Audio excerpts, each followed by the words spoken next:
se basa en aspectos que tienen que ver con lo técnico, lo científico y lo académico. Tratará básicamente acerca de las bombas de calor geotérmicas en cuanto a climatización de edificios, especialmente en cuanto a las aplicaciones de circuito cerrado, utilizando intercambiadores en el suelo. Necesito aclarar o decir, tal como destacó la persona que habló antes que mí, que las regulaciones nacionales y los estándares técnicos nacionales son fundamentales, así como son importantes los aspectos más técnicos y de modelamiento científico y de ingeniería, del cual les hablaré también. En esta diapositiva pueden ver el contenido de mi presentación. Quisiera hablar un poquito acerca de la Universidad de Génova. Es una universidad muy antigua en Italia. Las primeras escuelas de la universidad nacieron en la Edad Media. La Escuela de Ingeniería Naval nació en 1870 y actualmente la Universidad de Génova cuenta con casi 35.000 estudiantes, entre los cuales casi 8.000 se encuentran en la Escuela Politécnica y aproximadamente 5.000 en la Facultad de Ingeniería, a la cual pertenece el Departamento de Energía Mecánica, donde yo trabajo desde hace 20 años ya. Tal como les decía, mi campo es transferencia de calor en general. Y también soy académico, enseño termodinámica, transferencia de calor, energía renovable, es un curso en inglés, otro curso en inglés que imparto es energía solar y geotérmica. Tuve la suerte de tener diferentes cooperaciones con centros de investigaciones internacionales que también tienen que ver con geotermia y bombas de calor. Para comenzar, es necesario hacer una clasificación estándar entre sistemas geotérmicos. Ya se dijo que los sistemas geotérmicos se subdividen en sistemas con entalpía baja, media y alta. Las bombas de calor geotérmicas son aquellos sistemas que pertenecen a la categoría de baja entalpia, es decir, baja profundidad y también baja temperatura. Yo no les hablaré de otros aspectos, solamente los veré muy brevemente. Tal como el doctor Manenti destacó respecto de entalpía o entalpía alta, Italia destaca por el aprovechamiento de un sitio geológico con una normalidad térmica entre los más importantes en el mundo, y eso es en la región de Toscana, Larderello, donde actualmente la producción en cuanto a potencia eléctrica, estamos hablando de potencia eléctrica, es muy elevada, casi 900 megawatts. En Italia, para hacerles una breve presentación también acerca de la entalpía media, existen grandes ejemplos de utilización de la geotermia de media entalpia y media temperatura. El ejemplo más importante podría ser el que tiene que ver con la ciudad de Ferrara, ubicada en la zona norte del país. Aquí, la ciudad posee un sistema de telecalefacción que es alimentado por un campo de extracción de agua a alta temperatura, entre 100 a 105 grados, que es utilizada para la climatización de edificios, justamente mediante una red de telecalefacción. Muy bien, voy a hablar ahora de los sistemas de baja entalpia y baja temperatura, es decir, bombas de calor geotérmicas. Tal como ustedes sabrán, quizás las bombas de calor geotérmicas son sistemas de acondicionamiento térmico que utilizan intercambiadores de calor enterrados en el suelo, terrestres. En este caso hablamos de sistemas de circuito o loop cerrado, y cuando los intercambiadores de calor son de tipo vertical, en inglés se llaman Borehole Heat Exchangers, BHE por sus siglas en inglés. Y ese es el motivo por el cual yo en esta presentación los llamaré intercambiadores BHE. En estas imágenes pueden apreciar un esquema de la bomba de calor en general, que funciona mediante compresión de vapor. El evaporador es la parte que queda en contacto con el suelo a través de los intercambiadores de calor. Existen bombas de calor que utilizan los acuíferos, el agua de napas subterráneas a baja profundidad. En este caso hablamos de sistemas de circuito abierto. Personalmente yo no voy a hablar de este aspecto, pero otros presentadores sí lo harán. ¿Por qué las bombas de calor, en vez de los sistemas tradicionales de climatización? ¿Por qué?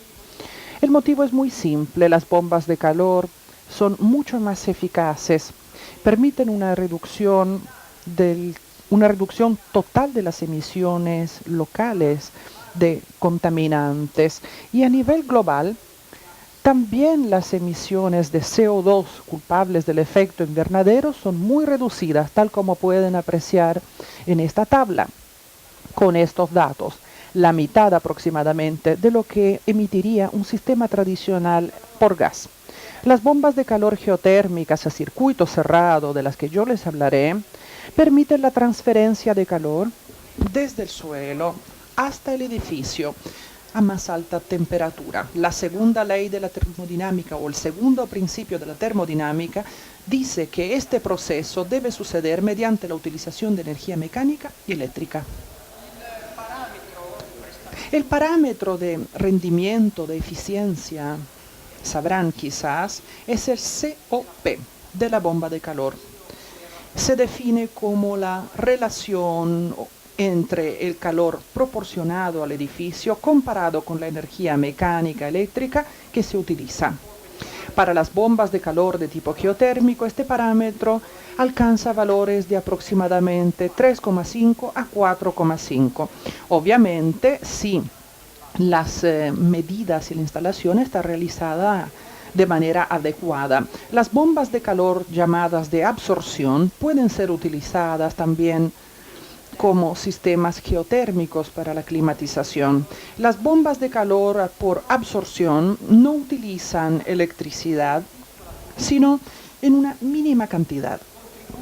La contribución más importante, exergético en cuanto a termodinámica, es un calor de alta temperatura que se obtiene por combustión de gas. En este caso, el parámetro de desempeño o rendimiento se llama Gas Utilization Efficiency, GUE por sus siglas en inglés, cuyos valores normales rondan alrededor de 1,5. Se puede demostrar fácilmente que en el caso de sistemas a bomba de calor por absorción, el calor extraído del suelo es menor al calor que se entrega al edificio, y esto permite realizar campos de sondas más reducido, por lo tanto de menor costo. Me gusta hablar de este tipo de máquina porque Italia es líder en el mundo en cuanto a este tipo de tecnología justamente. Quisiera hablarles en general acerca de las bombas de calor. Quizás ustedes sabrán ya que la eficiencia, el COP de la bomba de calor depende fuertemente de la temperatura del evaporador o en el evaporador. Por lo tanto, para obtener COP elevados, se necesita que la temperatura en el evaporador sea alta. A la vez sucede que, o se necesita que la temperatura de envío al edificio, en este caso, sea suficientemente baja. Por lo tanto, las bombas de calor geotérmicas necesitan estar en par, o necesitan estar enganchadas a sistemas de distribución de calor a baja temperatura, tales como, por ejemplo, los sistemas de distribución en los pisos o por circulación de aire. ¿Por qué entonces podemos preguntarnos las bombas de calor geotérmica deberían ser elegidas en vez de las bombas de calor que funcionan por aire. Podemos observar aquí esta imagen. Todos sabemos que cuando baja la temperatura del aire, aumenta necesariamente la demanda de energía del edificio. En estas condiciones, cuando la temperatura del aire disminuye, el rendimiento de la bomba de calor por aire disminuye también y la potencia que éstas pueden proporcionar al edificio disminuye también y disminuye a tal nivel que puede no ser capaz de proporcionar toda la energía que el edificio requiere. En este sentido, en cambio, las bombas de calor geotérmicas, que pueden utilizar temperaturas estables y relativamente altas del suelo, son mucho menos sensibles a este problema y funcionan con una alta eficiencia, casi constante, cuando varía la temperatura del aire exterior. El punto de partida es justamente el hecho de que la temperatura del suelo es alta, especialmente comparada con la temperatura del aire. Tal como pueden apreciar en esta imagen, la temperatura del suelo aumenta conforme aumenta la profundidad. A partir de los 10-15 metros de profundidad se convierte en temperatura estable y constante a lo largo del año y además aumenta, por así decirlo, 2 o 3 grados cada 100 metros de profundidad. En este caso hablamos de la gradiente geotérmica.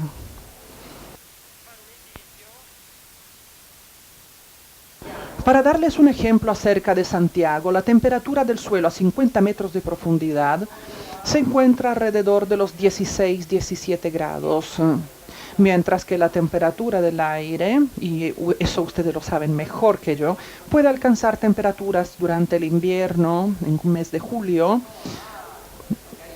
de unos 2 grados. Por lo tanto, existen grandes diferencias de temperatura, 16 en el terreno, 2 grados el aire. Y tenemos que recordar, tal como le mostraba en la diapositiva anterior, que las bombas de calor se resienten con la temperatura en el evaporador. Por lo tanto, 2 grados significa un COP mucho más bajo que 16 grados. Intercambiadores de calor a circuito cerrado.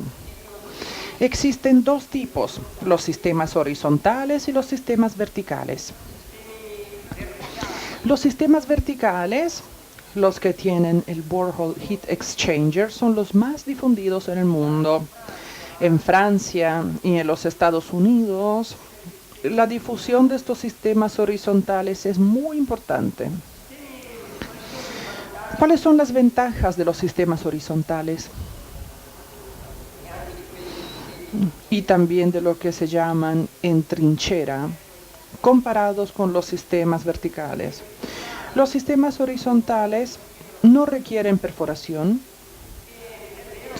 y también es cierto que pueden aprovechar una parcial recarga térmica solar debido a la irradiación justamente del sol. En mi punto de vista son mayores las desventajas porque la temperatura del terreno no es estable, varía a lo largo del tiempo durante el año y en el invierno la temperatura del suelo en estos primeros 50 centímetros a 1 metro disminuye. Y es cierto que también se necesita muchísima superficie para poder instalar los intercambiadores. Los intercambiadores, en cambio, de tipo vertical, tienen la gran ventaja de necesitar una cantidad de superficie mínima para su instalación, aprovechan la temperatura del terreno en profundidad, que es estable, número 1, y además bastante alta. También existe la ventaja de que hay experiencia técnica, científica y también en cuanto a regulaciones mucho mejor y consolidada para estos sistemas verticales. Además, es necesario decir que con los sistemas verticales se puede realizar almacenamiento de calor acumulación de energía en el terreno, cosa que no es posible para los sistemas horizontales. La desventaja tiene que ver con costos más altos, puesto que se necesitan perforaciones de 100 o hasta 200 metros.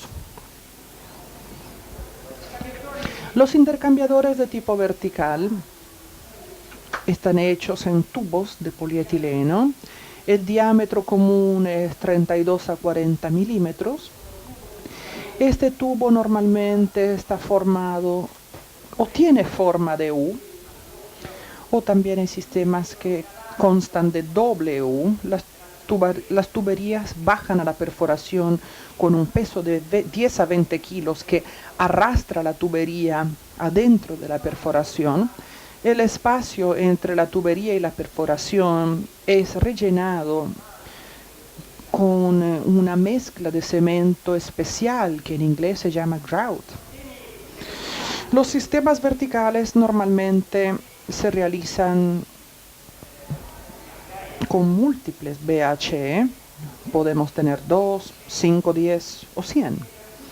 Y desde el punto de vista hidráulico están conectados entre sí en paralelo. El fluido que se utiliza en su interior normalmente es agua más anticongelante.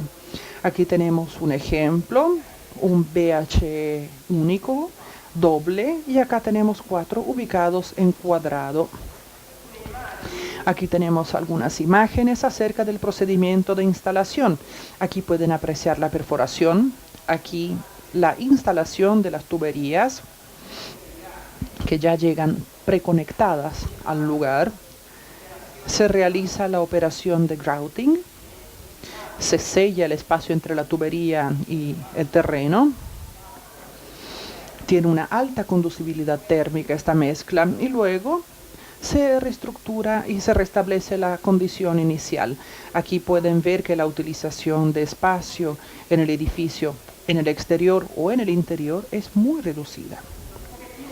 Ahora les voy a hablar acerca de datos estadísticos en cuanto a bombas de calor geotérmicas en el mundo y en Italia. Las bombas de calor en los Estados Unidos son muy difundidas, no así como los sistemas basados en aire.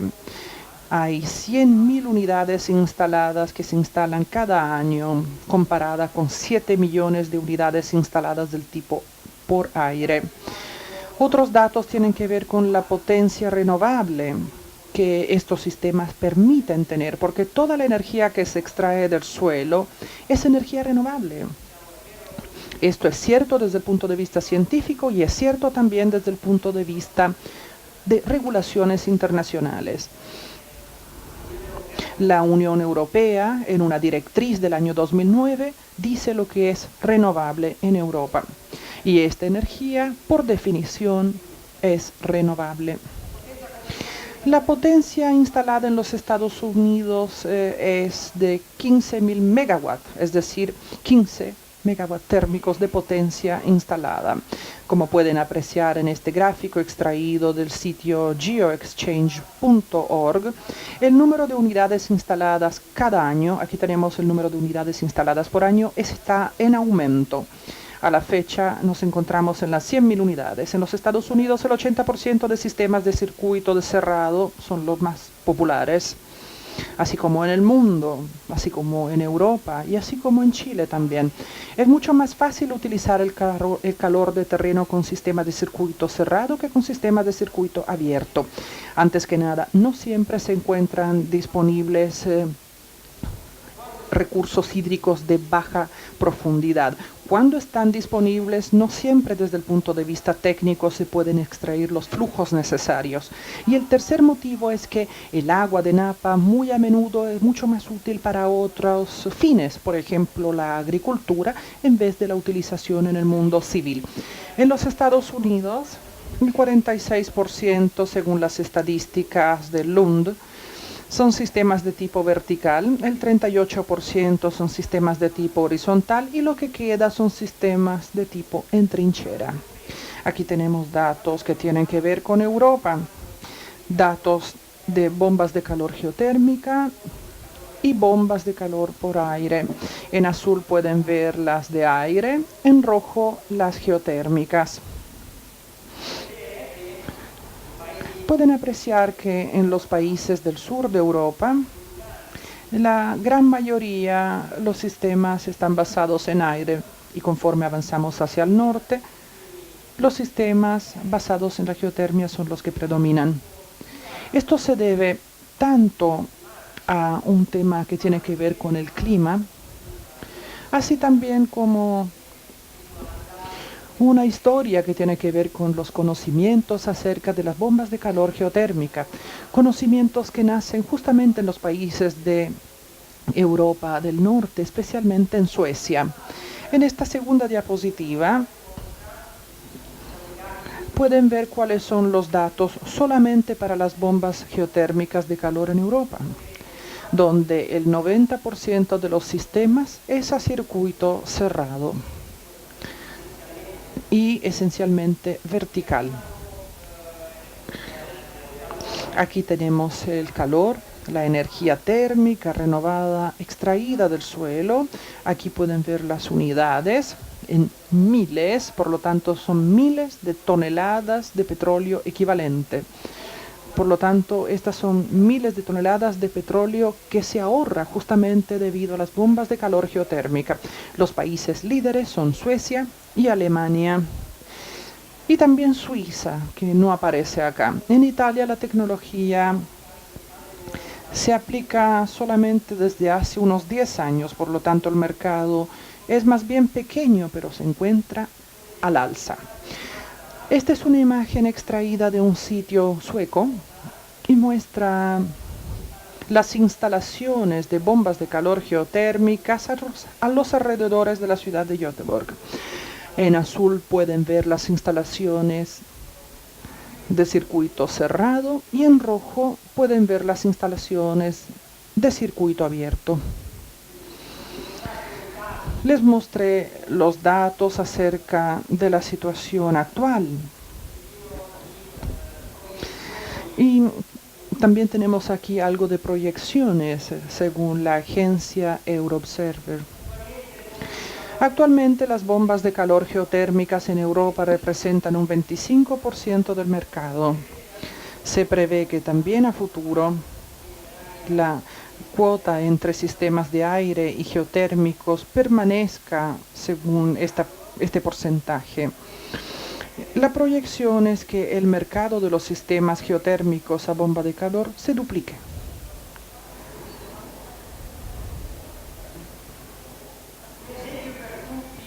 Un ejemplo para todos que tiene que ver con las instalaciones geotérmicas de bombas de calor en Europa.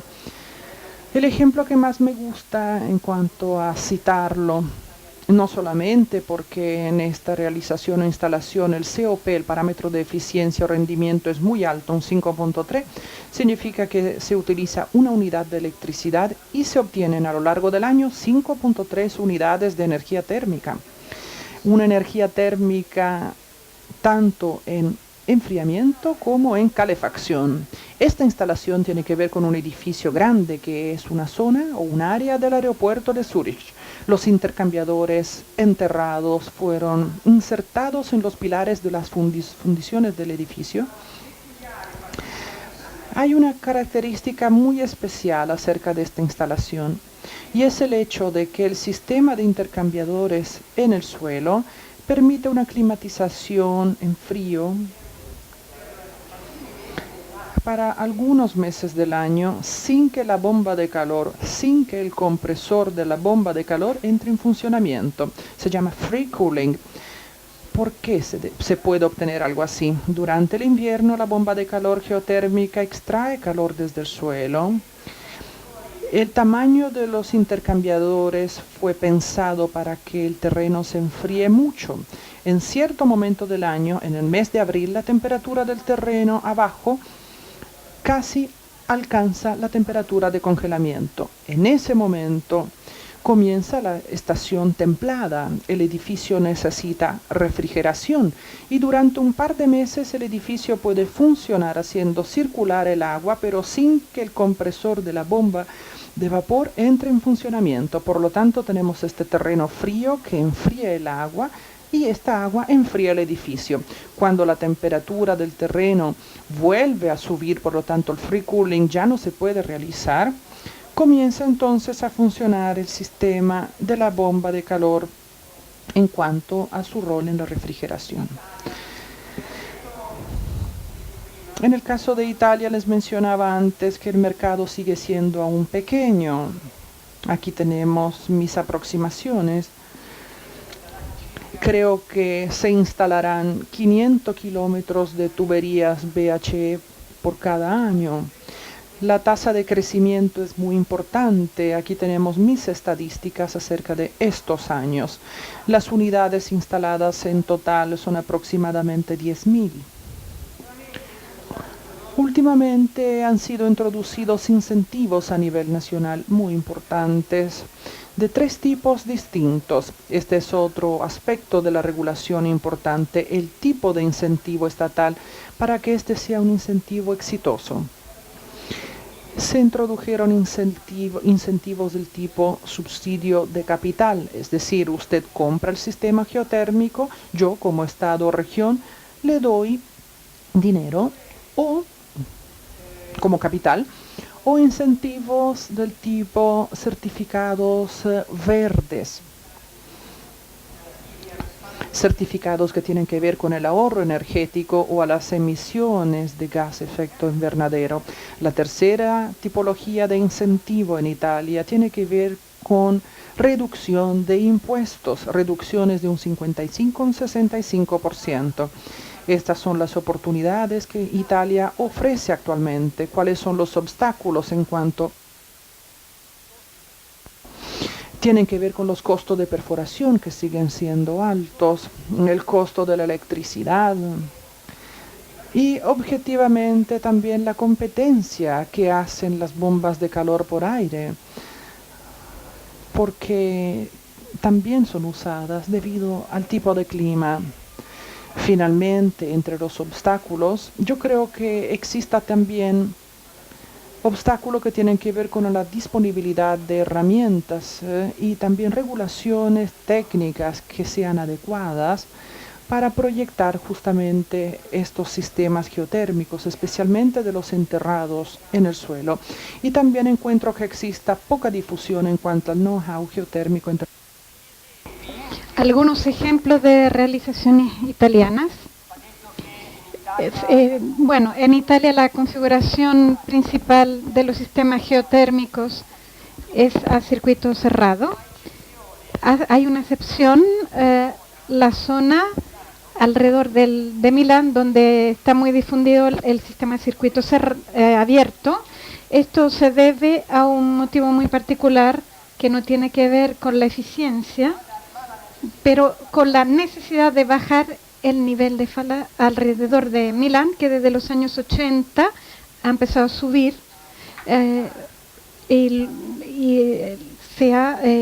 la metropolitana ha entrado el agua y por lo tanto subió durante los 20 años el nivel del agua, porque una serie de grandes industrias que sacaban agua, por ejemplo la Pirelli, cerraron y por lo tanto en los años 70 el nivel del agua bajó. Mientras tanto se construyó el metro en los años 80 y 90 y entonces el nivel del agua empezó a subir. Por lo tanto el metro y otras partes del edificio empezaron a halagarse y por lo tanto se ha decidido utilizar el telecalentamiento geotérmico. Volviendo al sistema de circuito cerrado, un ejemplo que les muestro, por ejemplo, un edificio de Rímini que tiene 180 intercambiadores verticales con una profundidad de 125 metros, donde predomina la exigencia de reenfriamiento. En este ejemplo muy reciente tiene que ver con la nueva Universidad de Roma de Tor Vergata. Aquí podemos ver un sistema de geotérmico con intercambios verticales que están inseridos en los pilastros del edificio.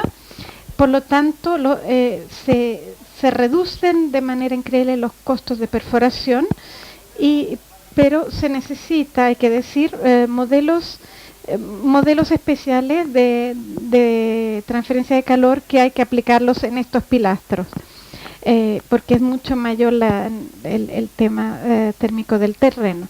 Pero esto puede ayudar, ayuda. En este caso tenemos 62 geopilotes de alrededor 50 metros de profundidad. La geotermia a bomba de calor se aplica también a las pequeñas unidades habitacionales. 10.000 instalaciones que hay en Italia tienen que ver sobre todo con pequeñas y medias habitaciones. Aquí hay un ejemplo muy reciente que tiene que ver con Sicilia. No lo elegí solo en honor al doctor Manenti, pero creo que es interesante porque este es un edificio histórico y los intercambiadores verticales se instalaron al interior del perímetro del edificio sin que esto implique algún problema con el espacio, porque los intercambiadores verticales tienen esa ventaja, se pueden instalar prácticamente en cualquier lugar. Este es un edificio típicamente climatizado en frío. El último ejemplo que les muestro tiene que ver con una construcción que se está realizando en la municipalidad de Onna. Es una pequeña ciudad, un país cerca de la ciudad de Aquila. Sabrán que en Aquila, con el terremoto del 2009, ha tenido muchos daños, por lo tanto el edificio comunal de Onna fue destruido y hoy lo están reconstruyendo como edificio a casi energía cero. Energy Building. Por lo tanto, y esto gracias también a estas bombas de calor geotérmica y estos intercambiadores subterráneos que por su naturaleza, estos tubos plásticos, grouting plástico no rígido, están también a prueba de terremoto. Por lo tanto, esto creo que es un ejemplo que es interesante por lo que tiene que ver con la realización.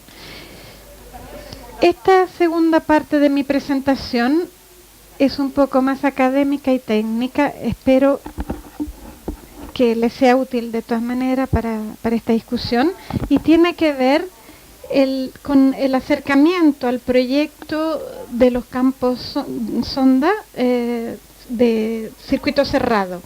Empezamos por los balances de energía entre edificio y terreno. Ya dijimos que el parámetro de prestación, el COP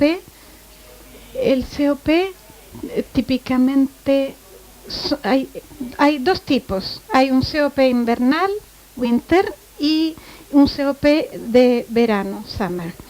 Por lo tanto, la definición es distinta y esto hace que si yo aplico la definición, la relación entre calor en el terreno y calor en el edificio está dado por esta expresión, sea por el modo invierno que por el modo verano. Aquí pueden ver con las flechas el balance de energía una vez que se definan los valores del COP. Aquí yo elegí 4 porque es de invierno, aquí 3 porque es de verano. En el caso de invierno, imaginémonos un edificio que se climatice solo con calor. ¿Qué pasa?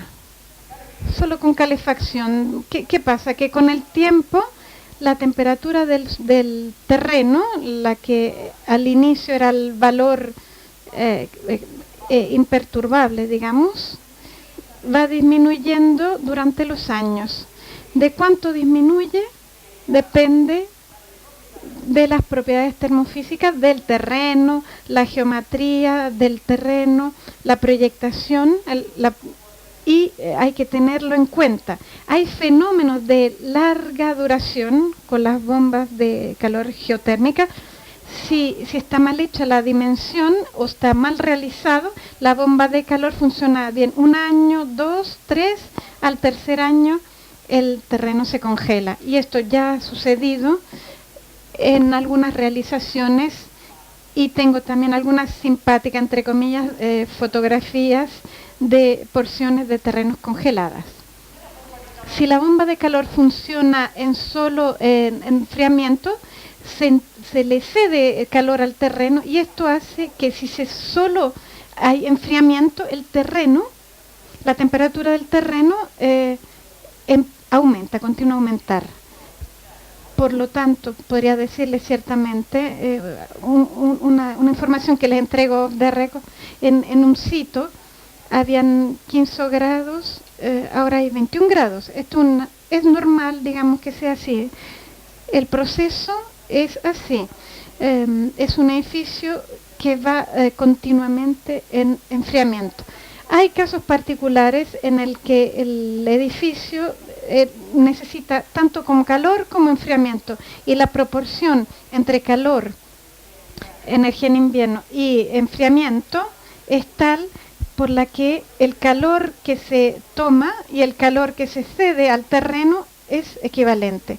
Se puede demostrar que en este caso, en grande escala del tiempo, la temperatura del terreno se mantiene constante al valor inicial. Esto nos demuestra además que es importante que el campo sonda, en este caso, digamos, es el más pequeño entre los que se pueden realizar con parámetros parecidos en cuanto a proyecto. La temperatura del suelo, les dije que existe un valor inicial que es continuo. Por ejemplo, los 16 grados acá en Santiago. Pero ¿qué pasa durante la extracción del calor? Esta pequeña animación me la entregó el profesor Michel Bernier de l'École Polytechnique de Montréal, que es uno de los máximos expertos más entendidos sobre el tema, y me parece simpático mostrárselos. Aquí tenemos un intercambiador de calor vertical que extrae 25 watts por metro de manera continua, porque todo el sistema de 100 metros extrae 2.5 kilowatts. Los datos de este problema tienen que ver con esta geometría, con este terreno que tiene, por ejemplo, tiene una conducción térmica 2.1 kilowatts térmicos.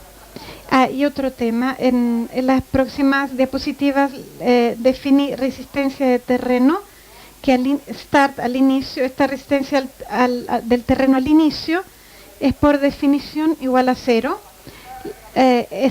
Entonces tomo calor inicialmente de forma continuada. Después de un día llego a 16 grados, con estos números llego a 6.6 grados. Es una simulación. Por lo tanto, esto es verdadero, este esquema. Si sigo durante una semana sin apagar estas bombas de calor, puedo llegar a 5 grados.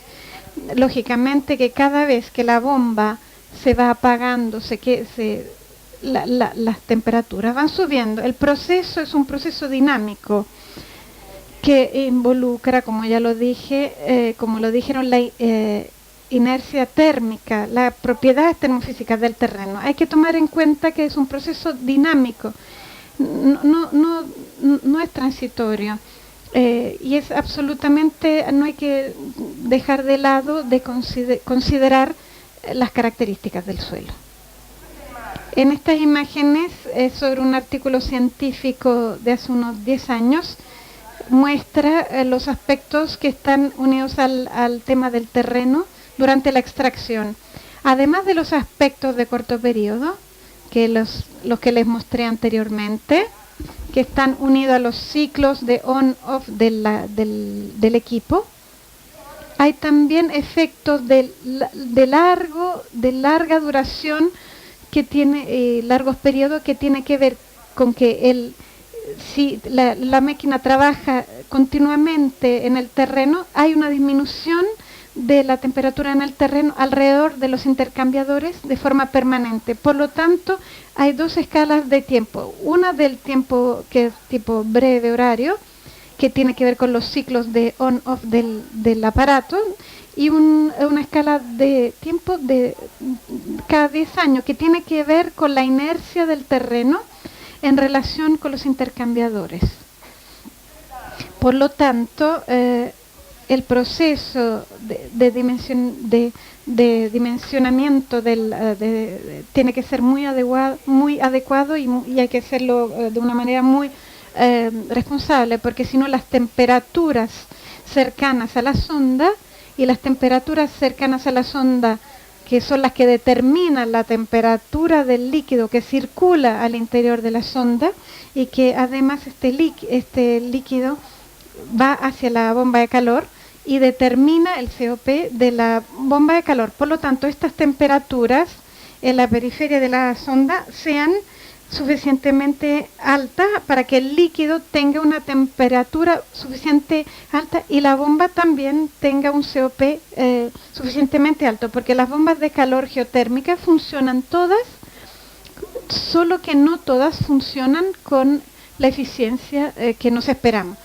Es un estudio interesante, estadístico muy interesante, un estudio inglés que ha demostrado que de los 20.000, 25.000 sistemas geotérmicos ingleses, una gran parte se caracterizaba con estudios hechos con COP en relación al 3 y no a 4 como se hacía inicialmente al inicio.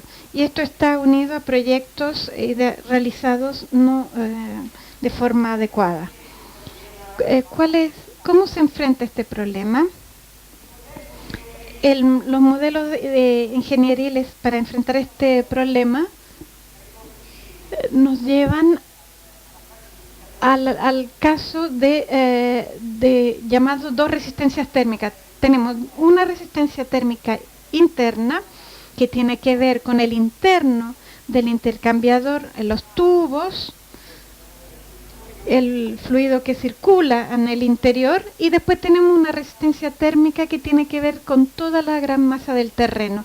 El objetivo de este dimensionamiento, que se considera estacionaria, que varía, existen fórmulas teóricas o semiempíricas sobre la cual se pueden calcular. La resistencia interna también se evalúa con un experimento que se llama Thermal Response Test. La resistencia térmica al terreno, en cambio, necesita modelos no estacionarios, y estos modelos son en base a la función de la transferencia térmica para justamente lograr esta función de transferencia térmica como funciones que se llaman funciones G. En estos modelos dinámicos la presencia de acuíferos no se considera, porque sería un problema muy complicado. La prueba termofísica del suelo, que puede ver la conductividad térmica del suelo, cómo se hace esta prueba, se hace circular el fluido en un CHE, se entrega energía térmica constante, calor al fluido mientras circula durante 50 a 100 horas, se mide la temperatura y después se deduce, de acuerdo a un modelo no estacionario, la conducción del terreno, y que se puede demostrar de acuerdo a la pendiente de esta curva cuando se representa la curva de las temperaturas en un diagrama de tipo semilogarítmico. Los modelos de resistencia también se pueden utilizar para tomar en cuenta de la fluctuación, la variación de las cargas térmicas del edificio. En este caso hay modelos de dos tipos de resistencia que se aplican la aplicación de técnicas de superposición. ¿Cuáles son los instrumentos técnicos disponibles para los técnicos, los que proyectan? Yo tengo acá algunos unos 4 ejemplos, 4 instrumentos, 4 algoritmos, que son Tennessee DST, es un código no estacionario, académico, sobre bases horarias, que permite simular los campos sonda, pero no es fácil de utilizar. Desde un punto de vista del acercamiento, de la utilización simple, hay 2 códigos comerciales: GLIPRO, que lo utiliza Oklahoma State, y EED, que lo desarrolla por los suecos, métodos de superposición, modelos de 2 resistencias, y utilizan ambos la misma base date de G función, como se ha calculado, digamos. El único método que podríamos decir dinámico, que tiene dos resistencias, que puede ser simple y que se puede implementar sin tener que comprar un código de cálculo, es el método Schrae americano, que se ha utilizado como método, como normativa también técnica. Es un método interesante porque es perfeccionable, digamos. Sus resultados tampoco pueden ser aceptables. Dos palabras quisiera decir. En lo que hacemos en mi universidad, en un pequeño grupo de investigación, vemos métodos de cálculo para el cálculo rápido de la función de transferencia G. También hacemos máquinas para el Thermal Response Test a potencia térmica controlada y también pulsante. Debería explicar más. Tenemos también en pequeño desarrollado un código parecido a GliPro y EED, pero además permite calcular de manera instantánea las funciones G para cada forma del campo sonda a gusto. Y hace poco también implementamos una variante optimizada basada en la web del método Ashrae. Y esto es algo que considero que sea completamente nuevo a nivel internacional, porque fuimos capaces de demostrar que el método americano Ashrae, tal como está,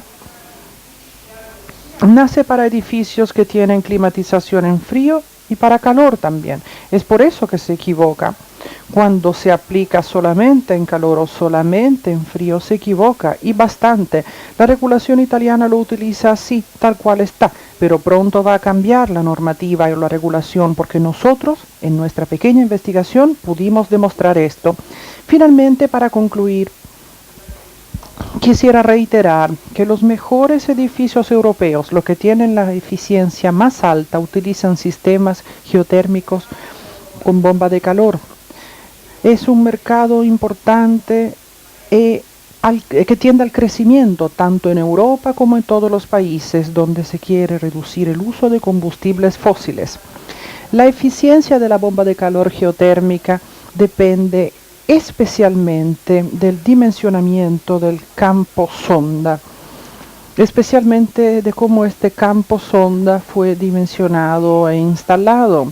Esta ciencia, por así decirlo, de la dinámica del terreno aplicada a la bomba de calor geotérmica es joven, pero existen modelos confiables, especialmente respecto de los intercambiadores verticales. Para los horizontales aún hay mucho que hacer, y desde mi punto de vista no son tampoco tan interesantes como sí lo son los intercambiadores verticales. Finalmente, un aspecto que queda aún abierto en Italia y en varias partes del mundo tiene que ver con las regulaciones nacionales y técnicas y las normas que los ingenieros pueden aplicar de manera fácil para obtener un dimensionamiento del campo sonda. Quisiera agradecerles muchísimo por su atención.